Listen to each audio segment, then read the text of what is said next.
CBSE हाथी है, कुत्ता भौंके हजार, हाथी चले बाजार। आपने कहावत सुनी होंगी साथी, यह कहावत है, प्रोवर्ब है।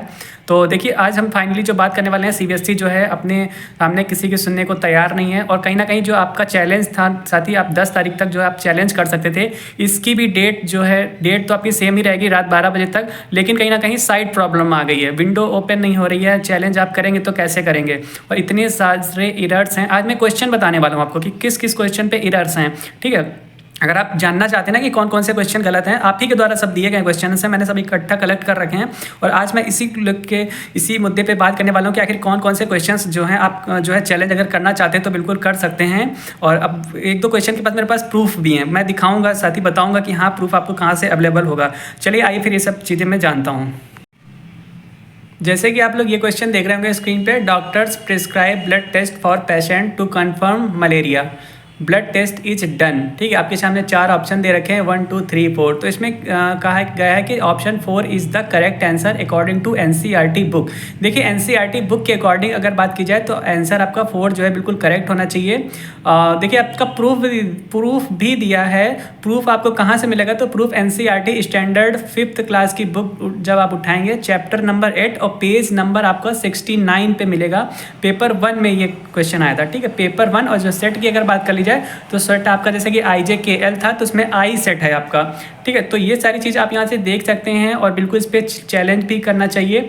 और आपको जो है क्वेश्चन हम बता दें तो देखिए यहाँ पे, और अगर हम क्वेश्चन उठाते हैं तो देखिए ये एक क्वेश्चन आया था, so that she would not be hangry, ठीक है, the word not is AN, ठीक है। तो यहाँ पे आपके सामने 4 ऑप्शन थे, एडवर्ब, कंजक्शन, इंटरजेक्शन और प्रीपोजिशन। लास्ट दिन है आज सर इन्होंने कहा है, तो इन्होंने कहा कि सर इस पर भी चैलेंज होना चाहिए, जो है कंजक्शन दिया जा रहा है, एडवर्ब क्रिया है इन्होंने।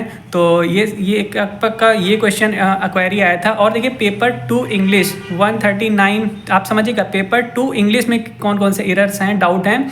तो 139 क्वेश्चन हो गया, 144 हो गया, 146 हो गया, ठीक है। और हिंदी में जो है आपका 100 क्वेश्चन हो गया, 114 हो गया। और SST में अगर तो 33, 38, 74। और CDP में आपका दूसरा और 7वां गलत आंसर जो है सीरीज़ के अकॉर्डिंग दिया गया। अब देखिए इसमें बात कर ली जाए, निम्नलिखित में से कौन सा संकेत भाषा के बारे में सही नहीं है। भाषा के बारे में कौन सा संकेत सही नहीं है।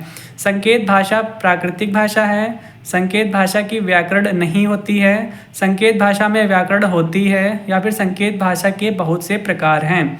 इसमें कहा गया कि सर जबकि आयोग आंसर B को सही माना है और मेरे हिसाब से आंसर जो है C सही होगा। और मुझे भी लगता है संकेत भाषा में व्याकरण होती है, और आयोग ने माना है कि संकेत भाषा की व्याकरण नहीं होती है। तो कहीं ना कहीं ये भी एक मुद्दा है साथी। और ये चीज़ आप देख लीजिएगा, कथन और निष्कर्ष, ये आपका जो है सेट है, आपका N सेट है SST में, ये आपका पेपर 2 का है, ठीक है। SST की पेपर 2 में आती है, 70 नंबर 2 क्वेश्चन है, सेट N में जब आप जाएंगे। अब कथन दिया है A की विद्या विशेष जो सामाजिक विज्ञान को बनाती है, इतिहास, भूगोल, राजनीतिक विज्ञान तथा अर्थशास्त्र। अभिकथन R दिया है, रीज़न दिया है कि इन विद्या विशेषों में अंतः संबंध है। तो इसमें कहा गया है कि साथी कि A और R दोनों सही हैं तथा R A की व्याख्या नहीं करता है, या फिर A और R दोनों सही हैं तथा R A की व्याख्या करता है।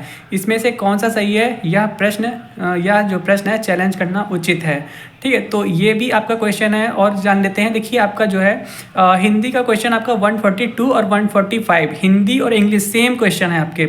हिंदी में बात की जाए तो क्वेश्चन नंबर आपका 142 है और 145 है, और संस्कृत में भी 142 है और 145 है, सेम है आंसर की, दोनों के अलग अलग दे रखा है, ठीक है। एक ये हो गया। और देखिए फर्स्ट पेपर की अगर बात कर लें तो फर्स्ट पेपर में जो आपका L सेट था उसमें आपका EVS में 72। हाँ एक चीज़ हम बता दें, जो आपको एक बोनस नंबर मिला है, ठीक है। पेपर फर्स्ट में जो है EVS में ही एक बोनस नंबर मिला है, Z वहाँ पे लिखा है, Z का मतलब हो गया आल, ठीक है। आल का मतलब हो गया आल कैंडिडेट्स को जो है 1 मार्क्स प्रोवाइड किए जाएंगे फ्री में बोनस के रूप में। तो वहाँ पे अगर आपका 1 नंबर घट रहा है तो अब प्रॉब्लम की बात नहीं, वहाँ पे सभी कैंडिडेट्स को जो है CBSE जो है 1 नंबर अपनी तरफ से गिफ्ट में देगी, ठीक है। क्योंकि वो भी जानती है कि आप लोगों ने पेपर लीक के मामले में कितने ज़्यादा परेशान रहे, तो इस वजह से हो सकता है कि 1 नंबर उसने सोच लिया हो।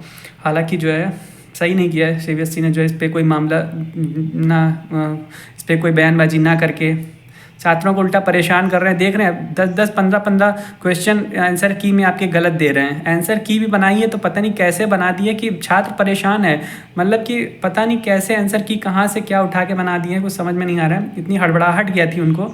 और देखिए इसमें था हिंदी में जो आपका है 113 और 119 भी गलत है, संस्कृत में 130, संस्कृत में बहुत से क्वेश्चन गलत हैं। अगर बात की जाए तो 7-8 से क्वेश्चन से कम तो संस्कृत में ही गलत हैं। 7 से 8 क्वेश्चन चैलेंज करने वाले हैं संस्कृत में, ठीक है। संस्कृत में जैसे कि इसमें इन्होंने कहा कि 137, जैसे पैराग्राफ भी संस्कृत का आपका गलत दिया, ठीक है, पैराग्राफ आया। हिंदी का भी क्वेश्चन आपका था मैथ में सिक्के वाला, है ना। तो ये तमाम सारे क्वेश्चन जो हैं कहीं ना कहीं गलत हैं। पेपर 2 में इंग्लिश के देखिए कौन कौन से हमने बताया है कि 139, 144, 146, ठीक है। और हिंदी में ये तो मैंने बता ही दिया है। और साथ ही यही सारे क्वेश्चंस हैं जो आपके कहीं ना कहीं गलत हैं और इस पर बिल्कुल चैलेंज भी होना चाहिए। और कहीं ना कहीं जो है आज आयोग की साइट बहुत स्लो चल रही है, तो आप लोग कोशिश कीजिएगा। और एक चीज़ और बता दें, अगर आप लोग जो है चैलेंज कीजिएगा तो अपने क्रेडिट या डेबिट कार्ड का यूज़ कीजिएगा, क्योंकि देखिए फ़ायदा आपका ये रहेगा इसमें कि अगर आप क्रेडिट या डेबिट कार्ड का यूज़ करके अपना खुद से कराएंगे, साइबर कैफ़े पे आप करवाइएगा, बट कहना कि आप मेरा क्रेडिट या डेबिट कार्ड लगाइए, ठीक है। क्योंकि कहीं ना कहीं अगर आपका चैलेंज एक्सेप्ट कर लिया सीबीएसई ने, बात को समझिएगा, सीबीएसई ने आपके चैलेंज को एक्सेप्ट कर लिया तो वो जो अभी आपका 1000 पर क्वेश्चन आपका है ना, तो 1000 रुपये आपका जो पर क्वेश्चन पड़ रहा है, तो अगर आपका प्रूफ वहाँ पे वैलिड पाया गया, ठीक है, तो सीबीएसई क्या करेगी, आपको जो है रिफंड करेगी 1000 रुपये, कि हाँ वो प्रूफ वो एक्सेप्ट करेगी कि नहीं मेरी कहीं ना कहीं गलती है, और हम आपको एक क्वेश्चन का एक आंसर, एक आपका एक नंबर भी देंगे और साथ ही साथ आपके 1000 रुपये वापस करेंगे। तो वापस कैसे करेगा भाई, घर थोड़ी ना आपको भेज देगा 1000 रुपये। आपने जिस माध्यम से उनको रुपए दिए हैं उसी माध्यम से वो जो है पैसे आपको रिटर्न हो जाएंगे, ठीक है। तो अगर आप अपना क्रेडिट या डेबिट कार्ड का यूज़ करेंगे तो आपके ही क्रेडिट या डेबिट कार्ड में रुपए जाएंगे। अगर आप साइबर कैफ़े वाले का लगवा देंगे तो कहीं ना कहीं उसका फ़ायदा हो जाएगा, उसके अकाउंट में चले जाएंगे, मेरा मतलब है, ठीक है।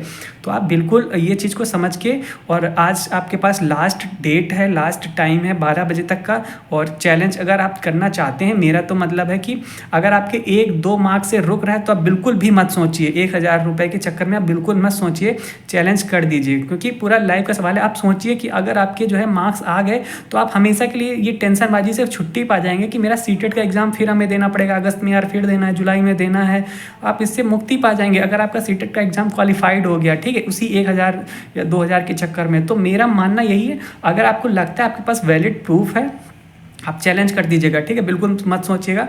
क्योंकि आपको थोड़ा पॉजिटिव वे में सोचना है। सीबीएसई ने इस बार बहुत मजाक बना के रख दिया है, कहीं ना कहीं पेपर लीक मामले को लेकर जो है इन लोगों ने कोई भी सुनवाई नहीं की, इतना ज़्यादा प्रदर्शन किया गया लेकिन इनके कान में बिल्कुल जू नहीं रखी। और अब इन्होंने जो है आंसर की जारी की है तो वो भी उल्टा सीधा, बच्चे परेशान हों, मतलब बच्चे इन्होंने सोच रखा है कि हम बच्चे को एकदम इस बार परेशान कर लेंगे, क्योंकि इन लोगों ने मेरे खिलाफ आवाज़ क्यों उठाई है। कहीं ना कहीं यही बात होगी कि मेरे खिलाफ भला बताओ ये लोग आवाज़ कैसे उठाने वाले हो गए, हम परेशान करके रख देंगे, जो भी इनके माइंड में हो।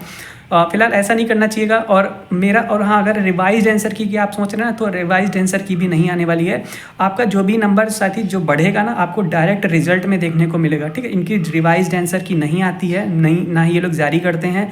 आपको डायरेक्ट रिजल्ट देखने को मिलेगा, वो भी आपको कब 15 से 17 तारीख तक देखने को मिल जाएगा इनका आपका रिजल्ट, ठीक है। रिजल्ट पर 17 तक आपका आ जाएगा। और क्योंकि BPSC TRE 3 भी लगा है तो कहीं ना कहीं अगर जिन कैंडिडेट्स के 90 मार्क्स बन रहे हैं, अच्छे से पास हो रहे हैं, आप लोग बिल्कुल फॉर्म भरिएगा, बेस्ट ऑफ लक। और हाँ, अगर जो लोग बिहार से हैं उनके अगर कम भी आ रहे हैं अपने कैटेगरी के हिसाब से तो उनका वो भी वहाँ पे मान लिया जाएगा।